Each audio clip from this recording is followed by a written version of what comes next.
Se você acredita no poder de boas narrativas e quer ajudar nosso canal a continuar produzindo conteúdo, considere fazer uma contribuição com qualquer quantia. Clique em Valeu abaixo do vídeo e faça sua doação. Agora vamos para o caso de hoje. A manhã em Londres parecia não ter pressa. A neblina cobria as ruas como um lençol esquecido, e o som distante das carruagens se misturava ao tilintar de xícaras no café da esquina. Dentro de seu apartamento em Whitehaven Mansions, Hercule Poirot mantinha a mesma rotina meticulosa de sempre. O ovo cozido no ponto exato, o jornal dobrado em 3 colunas e o guardanapo ajustado com precisão quase matemática. Mas, naquela manhã, algo interrompeu a harmonia. Um envelope selado, com o brasão da coroa, repousava sobre a mesa de café. Poirot observou-o como quem examina uma pista de crime. O papel era espesso, a caligrafia elegante, e o selo ainda brilhava úmido. Com um gesto cuidadoso, ele quebrou a cera e leu as primeiras linhas. A expressão de curiosidade deu lugar a uma leve surpresa, rara para quem já vira tanto do absurdo humano. Convite oficial para servir como jurado especial na corte do Old Bailey. Um jurado. Não um detetive, não um consultor, mas um homem comum dentro de um grupo de 12, encarregado de decidir o destino de outro ser humano. Era uma posição estranha para alguém que passara a vida desvendando o que os outros juravam indecifrável. Curioso destino, mon ami, murmurou para si mesmo. Ser chamado não para investigar, mas para duvidar. Horas depois, o táxi atravessava o coração de Londres. As ruas úmidas refletiam as luzes do amanhecer, e o prédio do Old Bailey se erguia como um guardião do tempo. A figura dourada da justiça reluzia no alto, segurando as balanças, símbolo de um equilíbrio que raramente se alcança. Poirot, ajustando o chapéu e endireitando a gravata, subiu os degraus com passos calculados. Cada som de sola ecoava como um lembrete. O destino, às vezes, se disfarça de dever cívico. Dentro da sala reservada aos jurados, os rostos eram diversos. Um comerciante de olhar severo, um coronel aposentado que ainda falava com a rigidez dos quartéis, um jovem professor de expressão inquieta e um operário de mãos calejadas. Nenhum deles sabia quem era Hercule Poirot, e ele, discretamente, preferiu manter assim. A neutralidade era sua nova função, e talvez seu maior desafio. O caso em questão envolvia um jovem, Leonard Reeves, acusado de assassinar o próprio pai, um contador aposentado que vivia em uma pensão modesta, no bairro de Stepney. As provas pareciam sólidas. Vizinhos ouviram uma discussão, o corpo foi encontrado pouco depois e o rapaz fora detido a poucos quarteirões dali, com um canivete manchado de sangue. A imprensa já o havia condenado antes mesmo do início do julgamento. Mas Poirot sabia, melhor do que ninguém, que evidências perfeitas muitas vezes escondiam verdades imperfeitas. A sessão teve início em meio a um silêncio que parecia respirar. O juiz, de expressão pétrea, leu as acusações com uma voz que não conhecia hesitação. O promotor apresentou o caso como uma equação simples: discussão, faca, fuga. 3 elementos que, somados, resultariam em um veredito de culpa. Já o advogado de defesa, jovem e nervoso, falava com paixão, mas sem o peso da experiência. Dizia que o tempo era incerto, que os relógios dos vizinhos não haviam sido comparados, que o sangue no canivete poderia ser de qualquer ferimento anterior. Mas suas palavras soavam frágeis diante da segurança do promotor. Poirot, no assento reservado ao júri, observava tudo. O modo como o réu mantinha os punhos cerrados, o tremor imperceptível nos lábios da mulher na primeira fileira, talvez uma prima, talvez uma companheira. Observava também o olhar frio de alguns jurados, ansiosos para fazer justiça antes mesmo de compreender o caso. Quando o juiz encerrou a apresentação das provas e o grupo foi conduzido à sala de deliberação, Poirot ajustou os punhos da camisa. O destino lhe oferecia mais uma vez uma equação, mas desta vez ele não tinha autoridade para resolver, apenas para influenciar. A porta da sala se fechou com um som pesado. Um ar de impaciência percorreu o ambiente. O comerciante, chamado Sr. Pember, foi o primeiro a falar. Não precisamos de longas discussões. As provas são claras. O rapaz matou o pai e tentou fugir. É perda de tempo fingir que há dúvida. Poirot ergueu o olhar lentamente. Perda de tempo, monsieur? O tempo é, precisamente, o que a justiça requer. O coronel, de bigode rígido e olhar desconfiado, resmungou. O senhor fala como advogado, ou talvez como quem tem pena demais de criminosos. Poirot sorriu, leve como quem prefere a razão à provocação.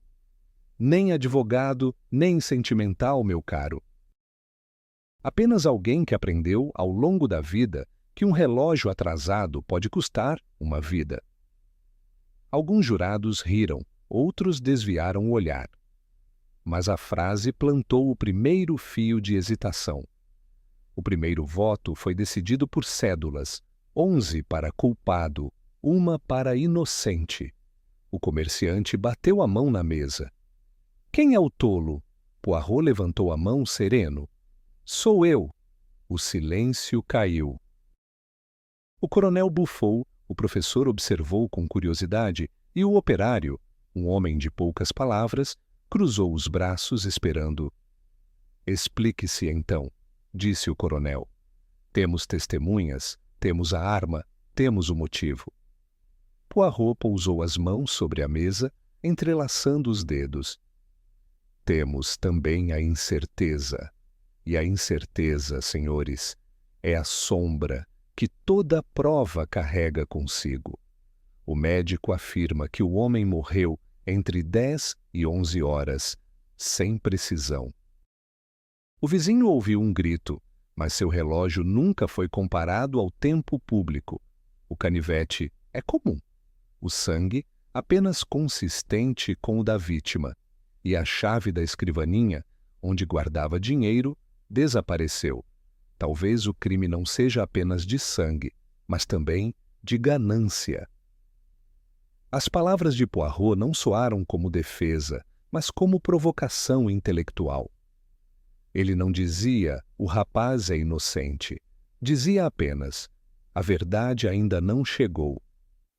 A partir daquele momento, o tom mudou. As vozes se ergueram, as opiniões se chocaram, e o orgulho de cada homem foi posto à prova. Mas Poirot não cedia. Falava pouco, apenas quando necessário, e cada frase sua desmontava um tijolo da certeza coletiva. Quando finalmente deixaram a sala, o primeiro dia havia terminado sem veredito. Na saída, a chuva começava a cair, fina, constante, lavando as calçadas como se o próprio céu desejasse apagar rastros. Poirot caminhou sozinho até a esquina, abriu o guarda-chuva e parou diante do reflexo do tribunal nas poças d'água. Estranho destino, murmurou. Passar a vida provando quem é culpado e agora lutar para provar que não se sabe. Ele ajeitou o chapéu e seguiu pela rua molhada, enquanto o som dos sinos da Catedral de São Paulo marcava o fim do dia. O caso apenas começara, mas Poirot já sabia que não seria uma investigação de pistas, e sim de consciências. A justiça, pensou, é o mais sutil dos enigmas, porque exige não a descoberta da verdade, mas a coragem de admitir quando ela não pode ser encontrada. A porta do júri se fechou e o som ecoou como um selo sobre o destino de Leonard Reeves. Do lado de fora, a chuva engrossava, mas ali dentro o ar era seco e pesado. Poirot sentou-se entre estranhos que agora dividiam uma responsabilidade sagrada: decidir se um homem viveria ou morreria. O primeiro a falar foi o Sr. Pember, comerciante de gestos firmes e paciência curta. Não há mistério algum. O rapaz discutiu com o pai, o corpo foi encontrado logo depois e ele foi preso com a faca. É o suficiente para qualquer homem de bom senso. Poirot cruzou as mãos sobre a mesa. Bom senso, monsieur, é uma virtude admirável, mas justiça exige mais que senso, exige certeza. Um murmúrio percorreu a mesa. O coronel Spencer, de sobrancelhas cerradas e voz que soava como ordem, replicou: certamente não precisa ser um filósofo para perceber o óbvio. Temos testemunhas e provas. Queremos que ele confesse também? Não, coronel, respondeu Poirot com calma. Quero apenas que a verdade confesse a si mesma. Os olhos se voltaram para ele. Não havia ironia, apenas convicção. O que para os demais era um simples veredito, para Poirot era um campo minado de incertezas. A justiça, pensava ele, não é feita de conclusões apressadas, mas de perguntas que ninguém quer fazer. Senhores, disse ele erguendo o olhar, a justiça não é um instinto, é um cálculo, e nenhum cálculo é confiável se faltar uma variável. O comerciante riu, nervoso. O senhor fala bonito, mas não muda os fatos. Ah, mon ami, fatos são como pedras, parecem sólidos, mas podem ser empilhados de muitas maneiras. A provocação pairou no ar. A juíza instrutora havia dito que o tribunal preferia unanimidade, mas aceitava a maioria após esforço honesto. A expressão soava simples, mas o peso dela recaía sobre todos. A justiça ali era um equilíbrio entre lógica e consciência, e cada homem possuía a sua. Poirot observava enquanto os outros discutiam. Alguns queriam votar logo, outros pediam tempo. Ele esperava. Aprendera, ao longo da vida, que as palavras certas precisam de silêncio ao redor para germinar. Quando a primeira votação foi feita, 11 votos foram para culpado, apenas o dele permaneceu como obstáculo. Deus do céu, resmungou o coronel, não me diga que o senhor pretende inocentar um assassino por amor ao debate. Poirot endireitou o corpo, sem alterar o tom. Não, pretendo apenas não enforcar um homem por amor à pressa. O impacto da frase foi imediato. O operário sentado à sua frente, chamado Carter, abaixou os olhos, pensativo. Era o primeiro sinal de fissura no muro da certeza. Poirot levantou-se, caminhando devagar até a janela. A chuva riscava o vidro em linhas tortas. Vejam, monsieur, disse ele sem se virar. A justiça é como esta chuva. De longe parece uniforme, mas cada gota cai em seu próprio tempo. O que chamam de clareza, às vezes é apenas coincidência. O professor do grupo, Edward Mills, inclinou-se sobre os papéis. O senhor quer dizer que tudo é relativo? Non, monsieur. Quero dizer que tudo é verificável, ou não é prova. Poirot voltou-se então para o centro da mesa. O médico disse, entre 10 e 11. O vizinho ouviu gritos às 10:30. O rapaz foi visto perto das 11. Mas nenhum relógio foi comparado a outro. Digam-me, quando exatamente o crime ocorreu? Silêncio. Nenhum deles podia responder. E sem o minuto, continuou, não há certeza. Sem certeza não há justiça. Há apenas suposição. O comerciante cruzou os braços irritado. Mas a lei permite condenar com base em probabilidade. Sim, respondeu Poirot. Mas a probabilidade é uma senhora volúvel. Hoje sorri, amanhã trai. Alguns sorriram, outros se inquietaram. O coronel pigarreou. Então, segundo o senhor, deveríamos libertar todos os criminosos até que o relógio nos dê permissão? Poirot sorriu de leve. Não. Apenas não deveríamos pendurar um homem no intervalo entre dois ponteiros. O operário, Carter, levantou o olhar. Meu pai foi acusado uma vez de roubo no armazém. Disseram que o viram levando uma caixa. Depois descobriram que a hora do registro estava errada.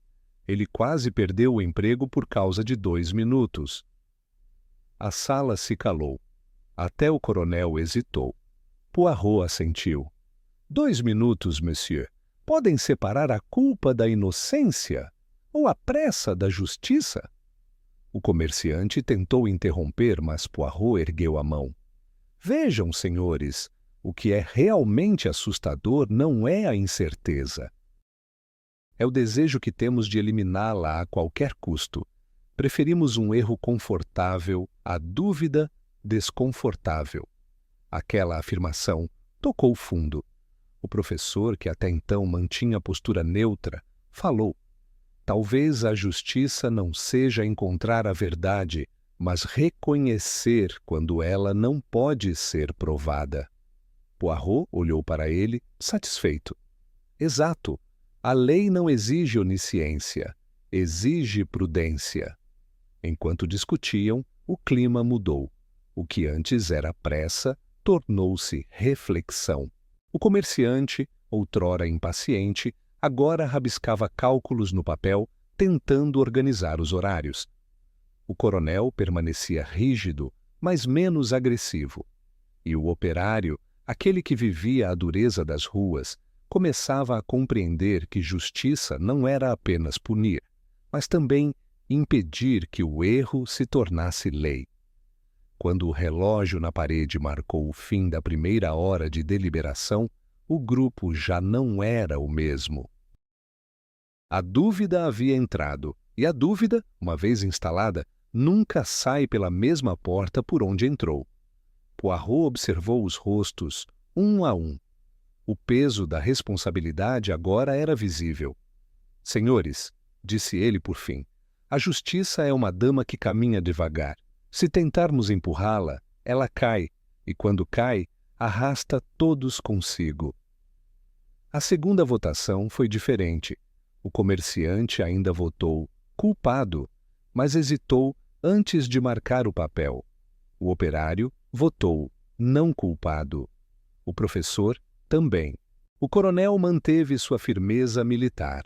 O placar agora era 9-3. Poirot fez uma pequena anotação mental. A justiça, embora cega, sempre escuta. Ele sabia que aquela noite seria longa, mas também sabia que havia vencido a primeira batalha, a batalha contra a pressa. Enquanto saíam da sala para uma breve pausa, Poirot ficou por último, olhando para o chão de madeira gasto. Pensou em quantos pés já haviam passado por ali, quantas decisões irreversíveis haviam sido tomadas sob o mesmo teto. A justiça humana, refletiu, é o mais frágil dos instrumentos. Tenta medir o infinito com uma régua de madeira. Lá fora, o som da chuva misturava-se aos sinos de uma igreja distante. Ele ergueu o olhar, ajeitou o chapéu e murmurou. Hoje, talvez, conseguimos impedir que a pressa usurpasse o lugar da verdade. Amanhã, veremos se a certeza também sabe esperar. A segunda manhã do julgamento começou com o som das botas molhadas ecoando pelos corredores do tribunal. O céu estava cinza e o ar trazia aquele odor metálico de chuva recente. Poirot chegou antes dos outros, impecável como sempre, observando os funcionários que arrumavam a sala de deliberação. Cada detalhe lhe dizia algo sobre a natureza humana. O assistente que limpava o chão com pressa, o policial que bocejava enquanto vigiava a porta, o escriba que reorganizava os papéis, mesmo sabendo que ninguém notaria. Todos buscavam parecer competentes, mas poucos o eram de fato. E era justamente nisso, na fragilidade por trás da aparência, que residia o coração do caso. Quando os jurados voltaram a se sentar, o clima havia mudado. Já não se tratava de um confronto de certezas, mas de um duelo entre lembranças, percepções e falhas. Poirot olhou para cada um, percebendo as pequenas contradições. O comerciante Pember, agora menos seguro, o coronel Spencer, tentando disfarçar a dúvida atrás da rigidez. O professor Mills, escrevendo notas como se procurasse lógica onde não havia. Senhores, começou Poirot, ontem discutimos o tempo e a pressa. Hoje devemos discutir o homem, porque é o homem que erra, não o relógio. O coronel resmungou. Ouviu as testemunhas, ouviu as provas. Quer dizer que todos mentem? Poirot fez um gesto contido. Nem todos mentem, coronel. Alguns apenas recordam o que querem e outros veem o que esperam. A mentira é consciente, o erro, natural. O comerciante riu sem humor. Então agora o senhor vai nos convencer de que ninguém sabe o que viu. Exatamente, respondeu Poirot com serenidade. A senhora Hobbs disse ter ouvido um grito. Saia de cima de mim, seu demônio! Mas estava em outro andar, com a porta fechada. O som atravessou paredes e distâncias. Sabe quem falou? Sabe quem gritou? Não! Ela apenas ouviu a raiva e deu-lhe um rosto. O professor levantou o olhar. Está dizendo que a mente preenche as lacunas. Poirot sorriu. A mente é uma artista preguiçosa, monsieur. Pinta o que imagina quando a verdade falta tinta. Alguns riram discretamente, outros permaneceram sérios, mas ninguém contestou. A tensão entre eles era o retrato da própria falibilidade humana, homens tentando pesar a verdade com balanças que carregavam seus próprios pesos. O operário Carter, até então calado, pigarreou. Conheci gente assim. Um vizinho meu jurava que viu um ladrão pulando a cerca, mas depois descobrimos que era o próprio filho voltando tarde. A cabeça prega peças. Justamente, disse Poirot. O que é lembrança, senão uma história que contamos a nós mesmos com convicção suficiente para acreditá-la? O coronel bufou, impaciente. Mas há fatos, Sr. Poirot. O canivete estava no bolso do rapaz. Isso não é memória, é prova. Ah, sim, o canivete, disse Poirot, inclinando-se levemente à frente. Deixe-me perguntar, se o rapaz fosse realmente um assassino em fuga, manteria a arma em seu bolso? Um culpado elimina provas, um inocente nem percebe que as carrega. O comerciante rebateu. Ou talvez fosse burro demais para jogar fora. Poirot inclinou a cabeça, quase em aprovação. Talvez. Mas o senhor está disposto a enforcar um homem por burrice? O silêncio que se seguiu foi incômodo. O professor passou a mão no rosto, o coronel desviou o olhar e o operário soltou um suspiro pesado. Poirot prosseguiu. Senhores, o erro humano é mais comum do que o crime. O policial que anota o horário pode ter olhado o relógio errado. A testemunha que diz ouvi um grito pode ter ouvido o eco do próprio medo.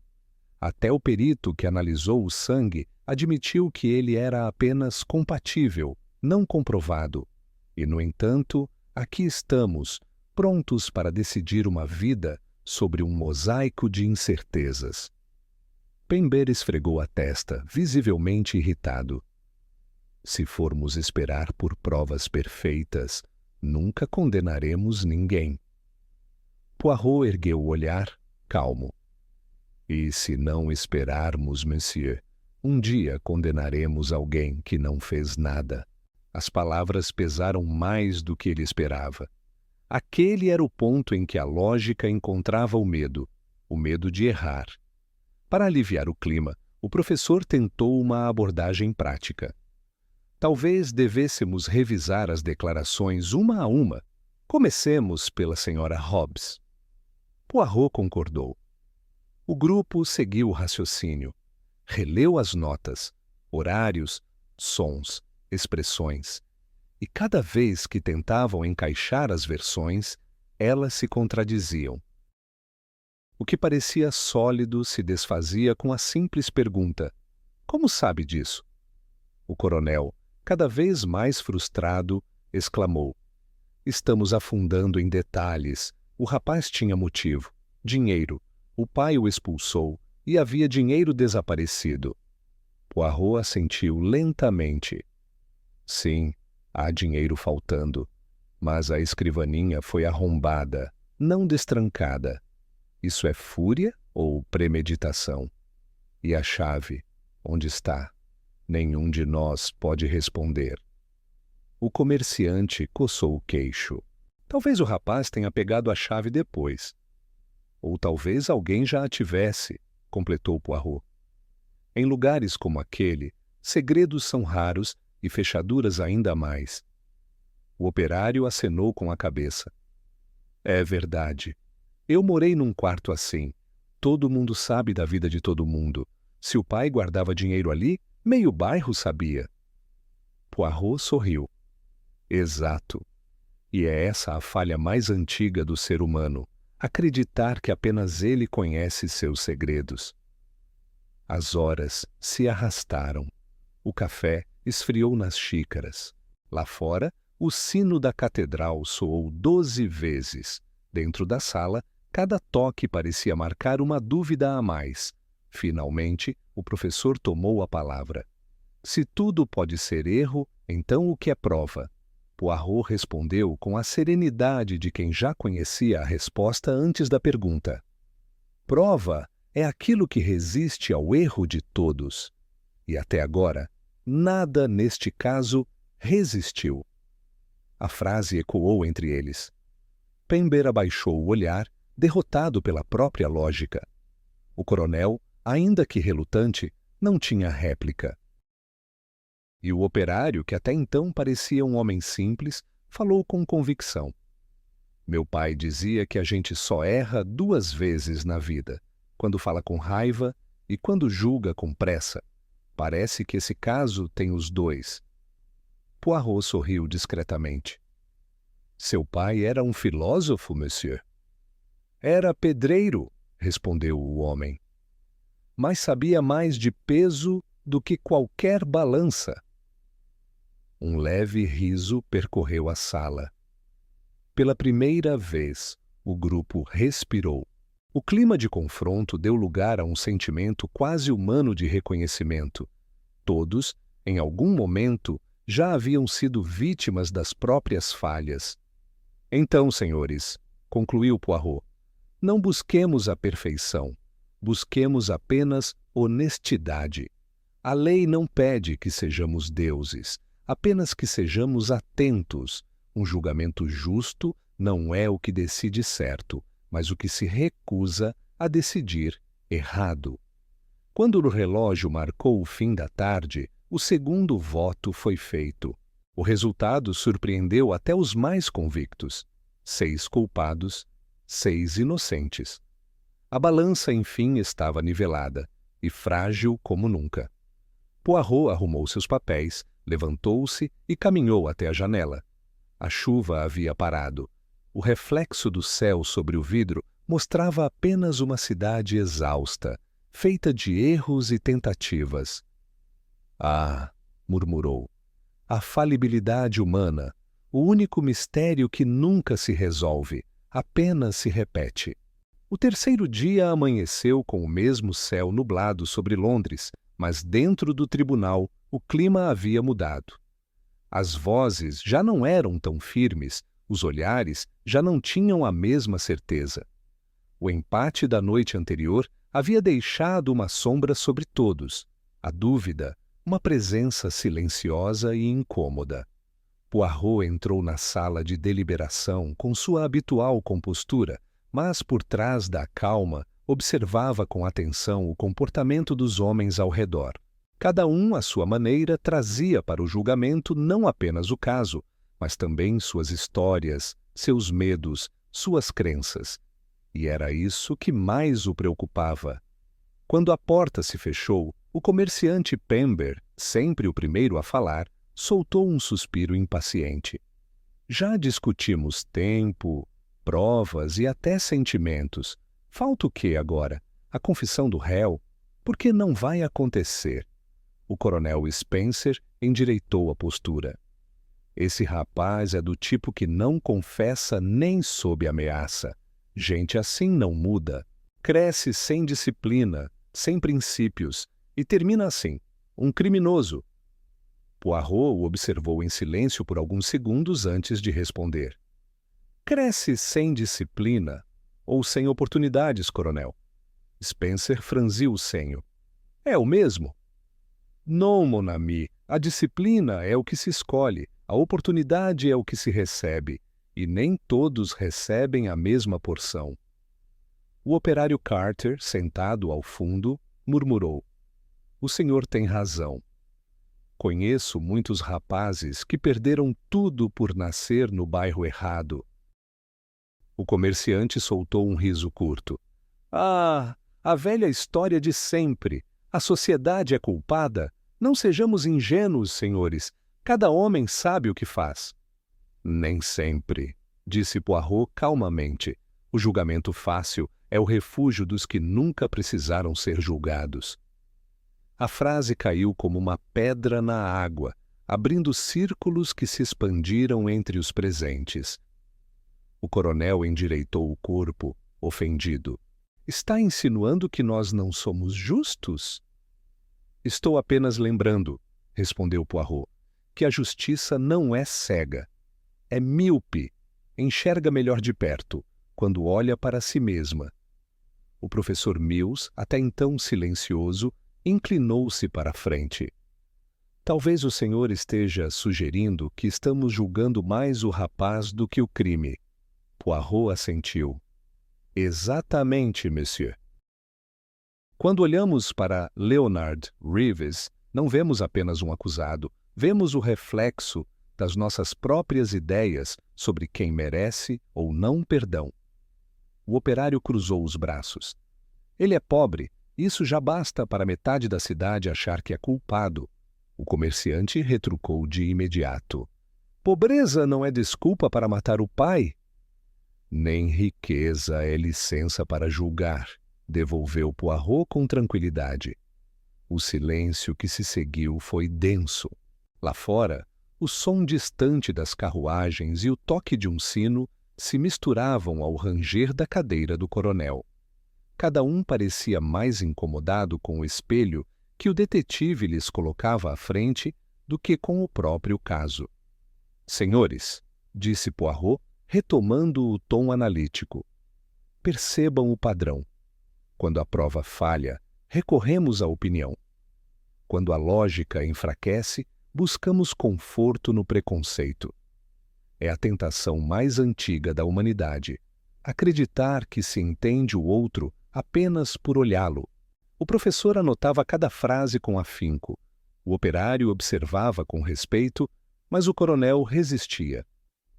Essas teorias sentimentais podem funcionar em cafés de Paris, Monsieur Poirot, mas aqui lidamos com fatos. E o fato é que o rapaz tinha temperamento violento. Poirot aproximou-se da mesa. E o senhor, coronel, acredita que o temperamento de um homem define sua culpa? Se fosse assim, quantos soldados o senhor já teria condenado apenas por terem medo? O coronel ficou imóvel. Um breve silêncio percorreu a sala. Veja, continuou Poirot, não se trata de defender o acusado, trata-se de defender o princípio de que todos merecem ser julgados por evidências, não por estereótipos. O jovem Reeves não é um símbolo do fracasso de sua classe. É apenas um homem que pode ser culpado ou pode não ser. O comerciante mexeu na gravata, desconfortável. Então, segundo o senhor, devemos fingir que não vemos o que é óbvio? Não, monsieur, respondeu Poirot. Devemos apenas lembrar que o óbvio, muitas vezes, é o disfarce da preguiça. O professor ergueu os olhos do caderno. É curioso, disse ele, como o caso deixou de ser sobre o crime e passou a ser sobre nós. Justamente, afirmou Poirot. Um julgamento é sempre um espelho, e às vezes o que mais tememos ver é nossa própria pressa em condenar. O operário Carter bateu levemente na mesa. Nunca pensei nisso. Sempre achei que justiça fosse só seguir as regras. Poirot sorriu. Ah, mas seguir regras é fácil. Difícil é segui-las quando o coração quer o contrário. O comerciante levantou-se, exasperado. Tudo bem, Monsieur Poirot. Admito que o senhor fala bonito, mas e o dinheiro desaparecido? E o cofre arrombado? Isso também é preconceito? Não, respondeu Poirot. Isso é mistério, e o mistério exige paciência. O coronel bufou. Paciência demais mata a justiça. E impaciência demais a enforca, respondeu Poirot, sem elevar o tom. A discussão foi interrompida por uma batida na porta. Um funcionário entrou para avisar que o juiz aguardava uma atualização. Eles teriam de apresentar algum progresso. Pember olhou para os demais, resignado.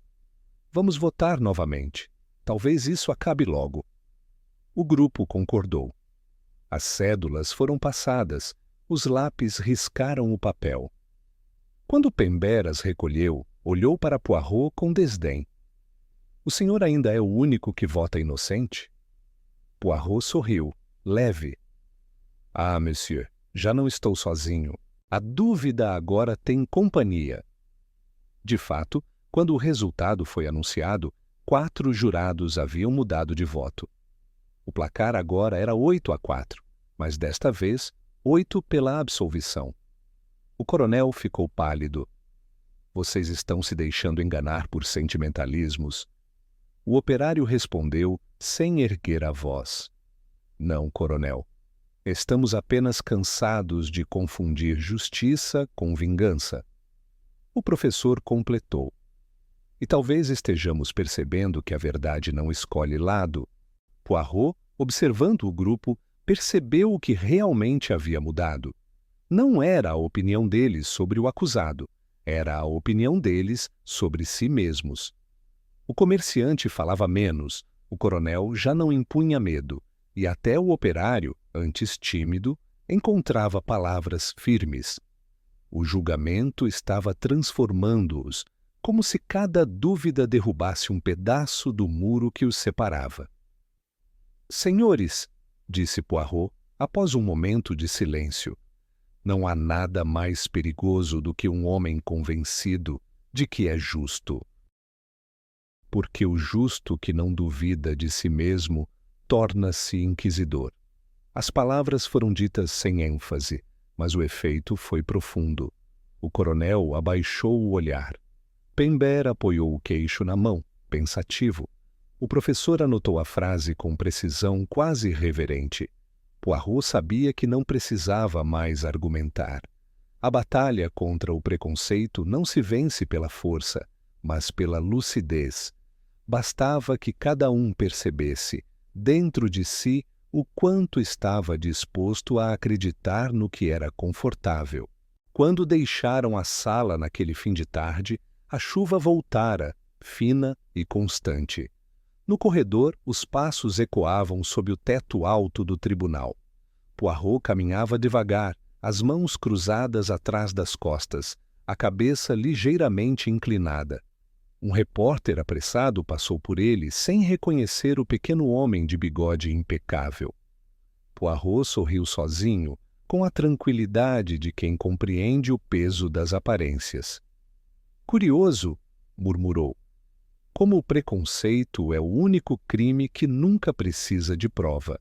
e seguiu adiante, sabendo que o julgamento mais difícil ainda estava por vir, o julgamento da própria razão diante da incerteza.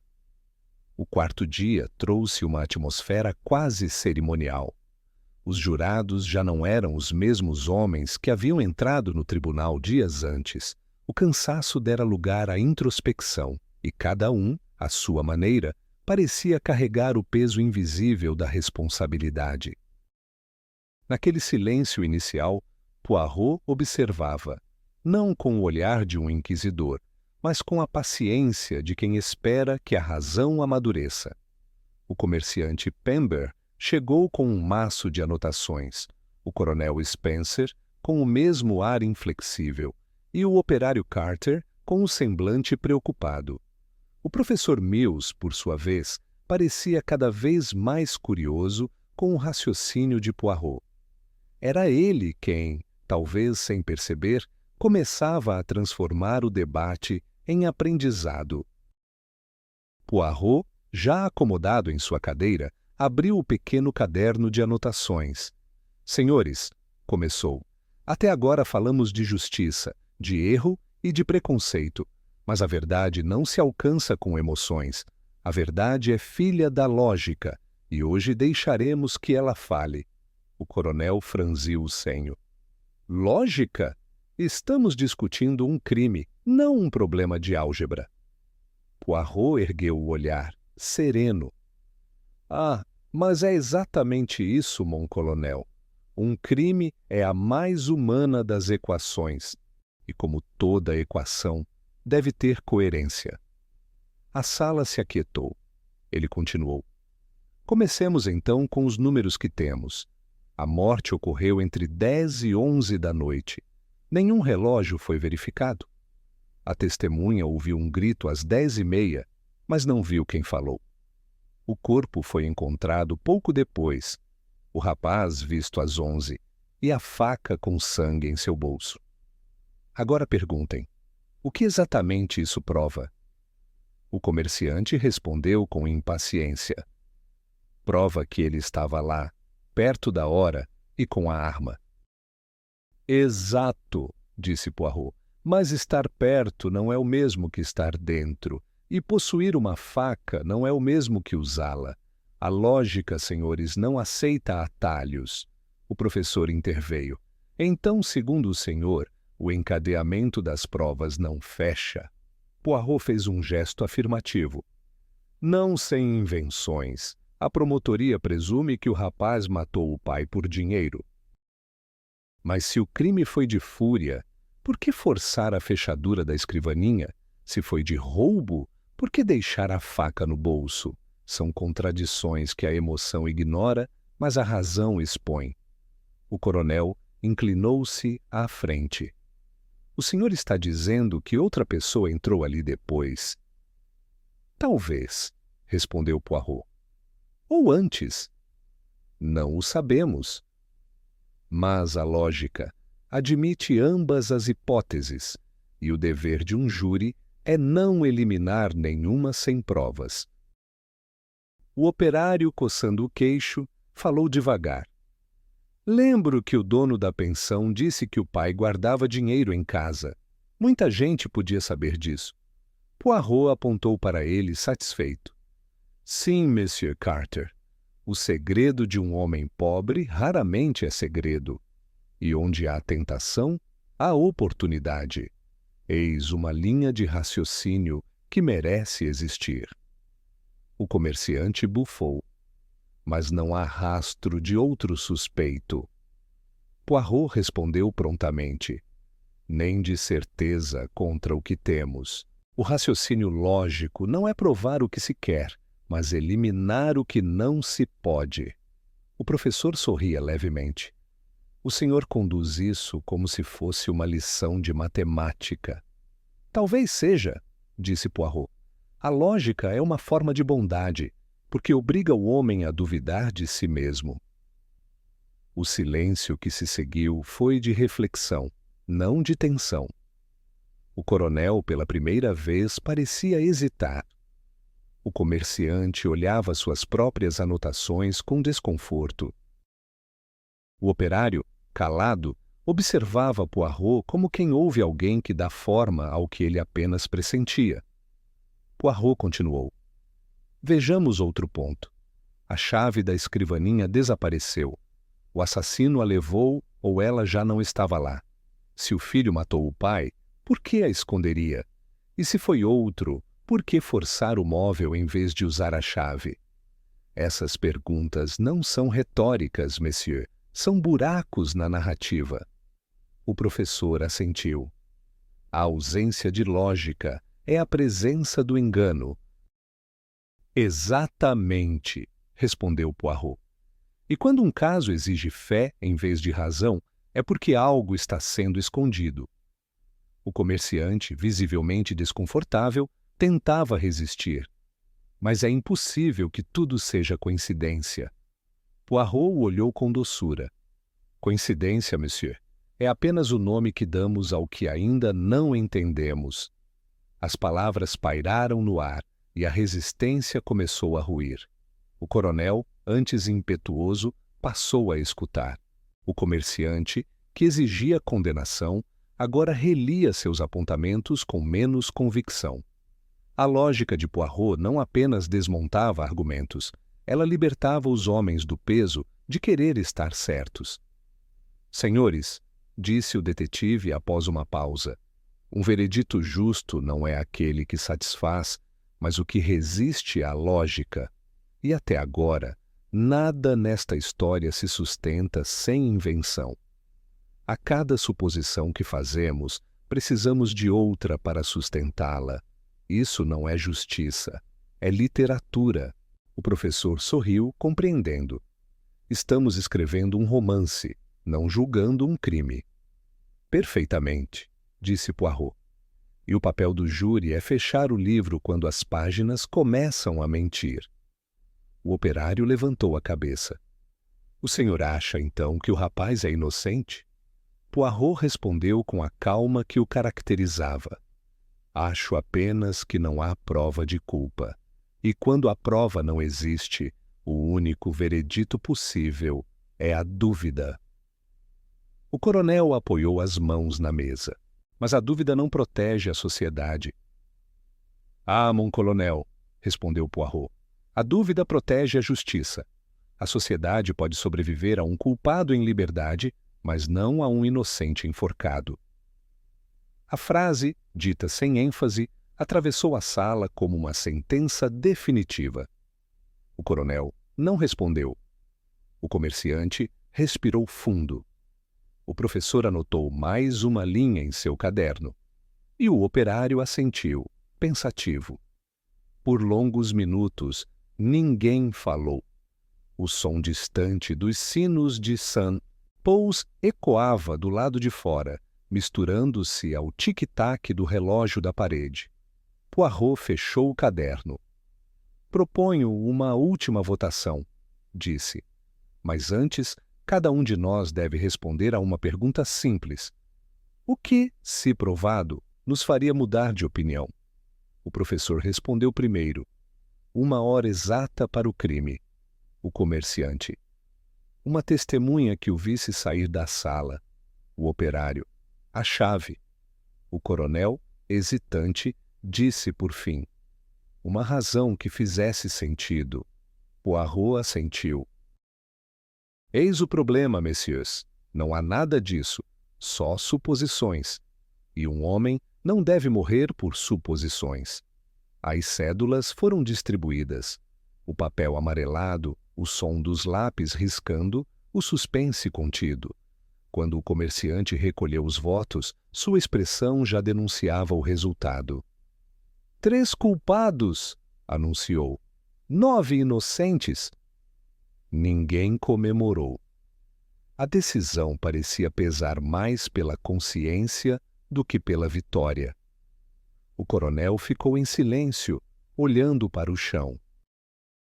Poirot o observou, compreendendo que naquele instante até ele fora vencido pela razão.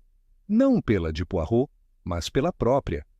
Monsieur, disse o detetive, erguendo-se, a lógica, quando bem usada, não humilha, ela ensina, e hoje Aprendemos que a justiça não é feita de certezas, mas de coerência. Ele fechou o caderno e ajustou o chapéu. O caso ainda não terminou, mas a verdade já começou a respirar. E quando a verdade respira, até a dúvida se curva diante dela. Enquanto deixavam a sala, o som da chuva recomeçava, suave e persistente. Lá fora, Londres parecia a mesma, mas dentro do tribunal, algo havia mudado. O peso da lógica havia restaurado a dignidade da incerteza. O quinto dia de deliberação amanheceu em silêncio. As ruas em torno do Old Bailey estavam molhadas da chuva da noite anterior, e o ar frio de Londres parecia conter a respiração. Dentro do tribunal, os jurados caminhavam devagar, como homens que sabiam que aquele seria o último ato de algo maior que eles próprios. Poirot chegou cedo, como sempre, impecável. Observou o corredor vazio e o reflexo pálido de sua imagem no vidro da janela. Hoje, murmurou, não decidiremos apenas um veredito, decidiremos o valor da dúvida. Quando os jurados se sentaram, ninguém falou por alguns minutos. O comerciante Pember olhava fixamente para as folhas de anotações, o coronel Spencer evitava cruzar olhares, o operário Carter mantinha as mãos unidas sobre o joelho e o professor Mills escrevia em silêncio, como quem tenta entender o significado do próprio papel na história. Foi Poirot quem quebrou o silêncio. Senhores, disse calmamente, a dúvida é frequentemente tratada como fraqueza. Mas talvez seja o mais puro ato de coragem. O coronel ergueu o olhar, cansado. Coragem, Sr. Poirot. Coragem é decidir. Dúvida é hesitar. Poirot sorriu levemente. Não, mon coronel. Hesitar é não saber. Duvidar é saber demais para acreditar tão facilmente. O professor suspirou, pensativo. Há um momento em que a dúvida deixa de ser prudência e se torna paralisia. Sim, respondeu Poirot, mas há também o momento em que a certeza se transforma em arrogância, e a justiça não sobrevive à arrogância. O operário assentiu. Meu pai dizia que quem nunca duvida acaba errado e nem percebe. Seu pai era sábio, Monsieur Carter, respondeu Poirot. A dúvida é o último refúgio dos que ainda pensam. O comerciante fechou os olhos por um instante. Mas estamos aqui para decidir. Se continuarmos duvidando, nunca sairemos desta sala. Ah, disse Poirot, a dúvida não impede o veredito. Ela o purifica. Um veredito sem dúvida é apenas um reflexo do orgulho. A frase ficou suspensa no ar. Era uma verdade desconfortável. Todos ali já haviam sentido em algum momento a tentação de encerrar o caso apenas para se livrar do peso. Mas Poirot os lembrava de que o peso da dúvida era o que mantinha a justiça de pé. Ele levantou-se, caminhando lentamente até o centro da sala. Observem, monsieur. Durante dias examinamos provas, horários, vozes, sombras e chaves ausentes. E o que descobrimos? Que nada é absoluto. O tempo não é exato, o som não é confiável, a percepção é falha. Tudo o que temos são aproximações.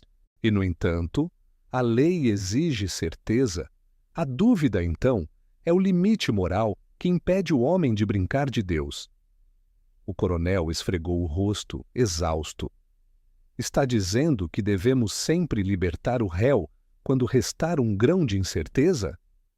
Poirot olhou para ele com ternura. Não, coronel. Devemos libertá-lo quando o grão de incerteza for maior que o peso da prova. Porque a dúvida é o lembrete de que somos humanos. O professor inclinou a cabeça. Mas e se o réu for realmente culpado? Então, Monsieur Mills, respondeu Poirot, a vida o punirá de outras formas. Mas se for inocente, e nós o condenarmos, a culpa será eterna. O erro do destino é tragédia. O erro da justiça é pecado. As palavras repercutiram entre eles. O operário respirou fundo. Nunca pensei que o medo de errar pudesse ser tão justo. Pois é esse medo, disse Poirot, que nos torna civilizados. Ele fez uma pausa, olhando um a um. Quando um júri condena um homem sem prova, não defende a sociedade. Apenas se vinga de sua própria insegurança. A justiça não é vingança refinada. É compaixão disciplinada. Pember, o comerciante, que até então se mantinha em silêncio, falou com voz baixa. Passei a vida acreditando que justiça era equilíbrio. Hoje percebo que é humildade. Poirot inclinou-se, satisfeito. Bravo, Monsieur Pember. A justiça sem humildade é apenas matemática sem alma. O coronel se levantou, visivelmente abalado. O senhor fala de moralidade como se fosse uma religião. Poirot sorriu. E talvez seja, mas é uma religião sem altares, apenas com espelhos. O professor anotou a frase enquanto Carter olhava fixamente para o chão, perdido em pensamentos. Poirot prosseguiu com voz baixa e cadenciada. Cada um de nós chegou aqui com um julgamento pronto. Alguns queriam punir o jovem por seu temperamento, outros por sua pobreza. Mas a dúvida nos obrigou a olhar de novo. E ao fazê-lo, descobrimos não quem ele é, mas quem nós somos. Isso, monsieur, é o verdadeiro propósito da justiça, revelar o homem que julga, não o homem julgado. O coronel caminhou até a janela. Lá fora, o sol começava a aparecer entre as nuvens. Ele ficou em silêncio por um tempo. Depois disse: Passei minha vida acreditando que disciplina e dever eram tudo. Hoje percebo que o dever mais difícil é admitir que posso estar errado. Poirot se aproximou e colocou a mão em seu ombro. Então, mon colonel, o senhor acaba de compreender o que muitos homens passam a vida inteira sem entender. O comerciante, emocionado, pigarreou. Talvez a dúvida não seja o fim da justiça, mas o começo. Poirot assentiu. Exatamente. Dizer não sei é o primeiro passo para a verdade. Só os arrogantes confundem convicção com virtude. O silêncio tomou novamente a sala. Era um silêncio diferente, não de cansaço, mas de entendimento. O julgamento externo havia se transformado em um julgamento interno. Poirot voltou ao seu lugar, abriu o caderno e começou a desenhar pequenas colunas como se organizasse o raciocínio. Provas, suposições, lacunas, murmurou. A cada uma linha de dúvida. E entre todas elas, o que sobra? Apenas a consciência. O professor se inclinou curioso. E o senhor, Monsieur Poirot, não sente dúvida? Poirot levantou os olhos e respondeu sem hesitar. Sinto sempre. A dúvida é o perfume da verdade. Onde ela não existe, algo está podre. O operário sorriu. Nunca pensei ouvir um detetive dizer isso. Ah, replicou Poirot, é que a maioria dos detetives quer ter razão. Eu não. Quero apenas que a razão exista. Nesse momento, um mensageiro do tribunal bateu à porta. O juiz pedia o veredito final. O grupo trocou olhares silenciosos. O coronel voltou à mesa, o comerciante fechou o caderno, o professor guardou sua caneta. Poirot respirou fundo. Senhores, chegou a hora. Mas lembrem-se, o verdadeiro veredito não está no papel, está em cada consciência. Eles votaram pela última vez. As mãos tremiam, mas não de medo, de peso moral. Quando os papéis foram recolhidos, Pember contou com cuidado. Unanimidade, disse com a voz embargada.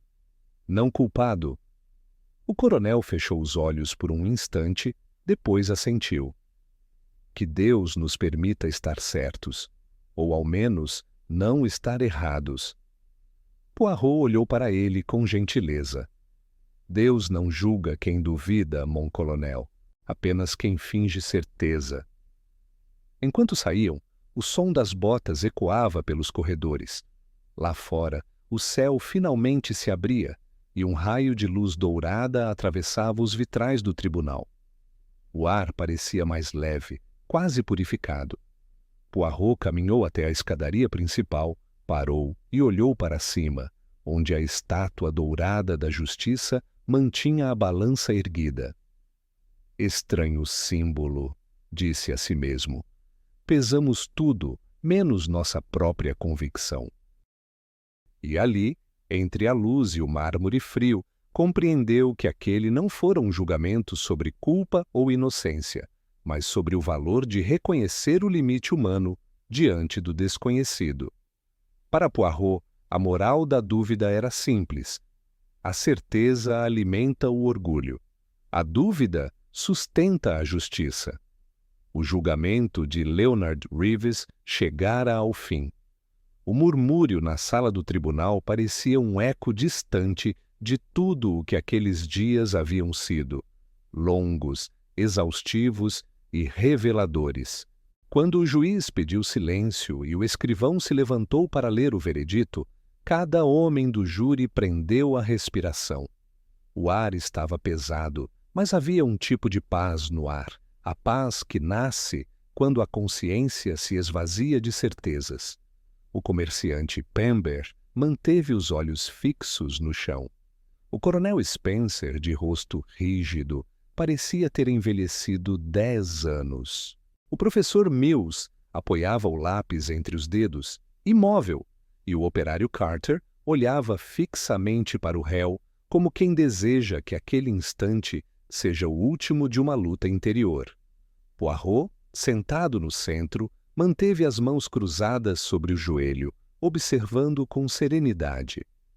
O escrivão abriu o papel e leu. Veredito. Não culpado. O silêncio durou alguns segundos, como se ninguém acreditasse que havia terminado. Em seguida, um murmúrio cresceu da galeria. Alguém chorou, alguém praguejou, e o som de passos apressados ecoou no corredor. O juiz bateu o martelo pedindo ordem. O jovem Leonard Reeves permaneceu em pé, imóvel, até que o advogado de defesa lhe tocou o braço. Então, o rapaz levou as mãos ao rosto e desabou em lágrimas. Poirot observou em silêncio. A justiça humana, pensava ele, é como um espelho trincado. Reflete a verdade, mas sempre com distorções. E mesmo assim, é tudo o que temos. Ao sair da sala, os jurados caminharam juntos pelo corredor de mármore. Nenhum deles parecia disposto a falar. A experiência havia deixado marcas que não se apagariam com o fim do caso. Na escadaria, o coronel parou e se virou para Poirot. Devo admitir, monsieur, que cheguei aqui certo da culpa. Mas agora entendo. A dúvida não é covardia. Poirot inclinou a cabeça educadamente. É a mais rara das coragens, mon colonel. Porque obriga o homem a escolher entre seu orgulho e sua consciência. O comerciante, ainda abatido, suspirou. Passei anos julgando pessoas pela aparência, pelas roupas, pelos modos. Hoje percebo que a justiça não cabe em vitrines. Nem em fardas, completou o professor com um sorriso discreto. O operário Carter olhou para os três e disse em voz baixa: Talvez tenhamos aprendido mais sobre nós mesmos do que sobre o rapaz. Poirot ajeitou o chapéu. Exato, monsieur. Todo julgamento é, em segredo, um espelho. Alguns veem um criminoso. Outros, sua própria pressa. Mas apenas poucos veem o reflexo completo. Lá fora, o céu de Londres clareava lentamente. O sol filtrava-se por entre as nuvens, tocando os vitrais da fachada do Old Bailey com tons dourados. Os 4 homens se dispersaram, cada um seguindo em direção oposta. como se aquele caso tivesse encerrado um ciclo particular em suas vidas. Poirot, por sua vez, não foi embora de imediato. Caminhou até a praça em frente ao tribunal e sentou-se em um banco de ferro. O vento carregava o cheiro do asfalto úmido e o som distante de carruagens. Diante dele, a estátua dourada da justiça continuava imóvel, com as balanças equilibradas no alto, símbolo de um ideal que talvez jamais fosse alcançado completamente. Justiça prefere a paciência à pressa, murmurou, recordando suas próprias palavras. Ele pensou em Leonard Reeves, no medo em seus olhos, na tensão de um filho acusado de matar o pai. Havia algo naquele olhar que Poirot jamais esqueceria. A mistura de culpa e inocência que habita todo ser humano. Talvez o rapaz não fosse um santo. Talvez tivesse discutido, gritado, até ameaçado. Mas entre um gesto impensado e o assassinato, há um abismo. E foi nesse abismo que Poirot escolhera plantar a dúvida. O professor Mills apareceu pouco depois, aproximando-se com passos tímidos. Achei que já tivesse ido, Monsieur Poirot. Poirot sorriu. Os trens partem depressa demais, monsieur. Prefiro esperar a quietude antes de partir. Mills sentou-se ao lado dele. Posso lhe fazer uma pergunta? O senhor acredita de fato que ele era inocente? Poirot virou o rosto, olhando o movimento das nuvens. Creio que ele não foi provado culpado. E isso, na balança da justiça, pesa mais do que qualquer convicção pessoal. Então o senhor ainda duvida? Sim, e é justamente por isso que durmo em paz. O professor assentiu lentamente, compreendendo o paradoxo. A dúvida como redenção. Como prevenção, corrigiu Poirot. A dúvida protege o homem da vaidade de achar-se infalível. Já viu quantos crimes nascem de certezas absolutas? Mills sorriu, resignado. Demasiados, monsieur. Em sala de aula sempre tento ensinar aos meus alunos que pensar é duvidar. Agora entendo que julgar também é. Poirot levantou-se. Então, monsieur, o senhor é mais filósofo do que imagina. Ambos sorriram. O professor se despediu e partiu, deixando Poirot sozinho mais uma vez. Ele caminhou em direção ao cruzamento, onde o tráfego começava a retomar seu ritmo cotidiano. A vida sempre recomeça após a tragédia. Esse era o consolo e a ironia da existência. Ao atravessar a rua, Poirot parou diante de uma banca de jornais. As manchetes já estampavam o caso. Filho absolvido da morte do pai, júri dividido, veredito controverso no Old Bailey. Herói ou cúmplice? A dúvida vence a justiça. Poirot leu as linhas com serenidade. A dúvida vence a justiça, repetiu em voz baixa. Não, monsieur. A dúvida é a justiça. Dobrou o jornal e seguiu pela calçada. Ao chegar à esquina, ouviu alguém chamá-lo. Era o advogado de defesa, um rapaz jovem e exausto, que se aproximou apressado. Monsieur Poirot, o senhor não imagina o quanto seu raciocínio mudou o rumo do julgamento. Eu não sei como agradecer. Poirot fez um gesto simples com a mão. Agradeça a lógica, mon cher. Ela é o advogado mais silencioso do mundo. Mas o senhor realmente acredita que o verdadeiro culpado ainda está solto? Poirot olhou o horizonte, onde a cidade se perdia sob a névoa. Acredito que a verdade raramente se entrega por completo. Mas, de uma forma ou de outra, ela sempre reaparece. Às vezes na confissão, às vezes no arrependimento. O jovem advogado sorriu, um pouco aliviado. Então ainda há esperança. Há sempre esperança, respondeu Poirot, enquanto houver homens dispostos a duvidar. Quando o advogado partiu, Poirot ficou alguns instantes parado na calçada, observando o fluxo de pessoas. Homens de chapéu apressavam-se para o trabalho, mulheres equilibravam cestas de pão e o som dos sinos se misturava ao farfalhar das roupas molhadas. Era uma cidade que, como a humanidade, seguia em frente sem saber ao certo se estava certa. De volta a Whitehaven Mansions, Poirot encontrou a mesa de café posta como de costume, o ovo perfeitamente cozido, o guardanapo dobrado, o jornal ao lado da xícara. Ele se sentou, abriu o caderno de notas e escreveu com sua caligrafia meticulosa: Caso Beale encerrado. A prova é um espelho, mostra apenas o que queremos ver. A verdade, porém, só se revela àqueles que aceitam a sombra da dúvida. Fechou o caderno, satisfeito, e tomou um gole de café. Por um instante, deixou o olhar vagar pela janela, onde o sol atravessava a névoa com tímida insistência. Ah, Londres! Murmurou. Sempre cinza, sempre indecisa, talvez por isso tão justa. Naquela manhã, o mundo seguia seu curso. Trens partiam, jornais eram vendidos e um homem absolvido tentava reconstruir a vida. Mas algo havia mudado, não apenas em Leonard Reeves, nem nos jurados, mas no próprio conceito de justiça. Pois naquele julgamento, Poirot não salvara apenas um acusado, salvara a integridade da dúvida, esse frágil, porém necessário, pilar sobre o qual a civilização se ergue. Antes de sair para o dia, ele ajeitou o bigode diante do espelho e sorriu. O dever de um detetive, disse a si mesmo, não é provar quem matou, mas impedir que matem a verdade. E com isso, Hercule Poirot pegou seu chapéu, endireitou o casaco e saiu pela porta.